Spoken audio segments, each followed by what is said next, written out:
আচ্ছা, শোনো আজকে আমার দিনটা কেমন গেল।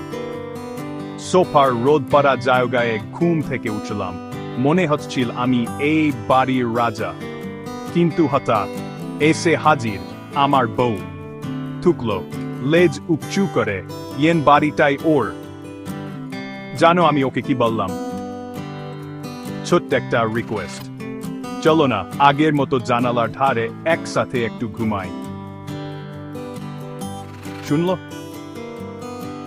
লেজটা একটু নাড়লো আর সোজা চলে গেল ট্রিটেড বোয়ামের কাছে। তো আমি আবার চেষ্টা করলাম, ভাবলাম একটু খেলা করলে হয়তো খেয়াল করবে। আমার দিকে একবার তাকালো, চোখ খুঁড়িয়ে নিল, আর তার উপর নিজের পা পরিষ্কার করতে লাগলো। মানে পুরাই ইগনোর। আমি আমার সবচেয়ে ভালো খেলনা এই দুটাও এনে ওর সামনে রেখে দিলাম।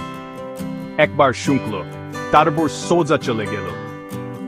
মানে আর কি বা করার আছে?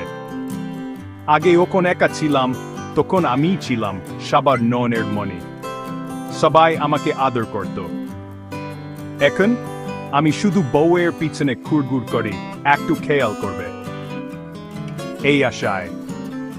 যাই হোক, আগামীকাল নতুন দিন, হয়তো কাল শুনবে, নয়তো হয়তো রোদ পড়া জায়গাটায় আগে আমি জায়গা করে নিতে পারবো।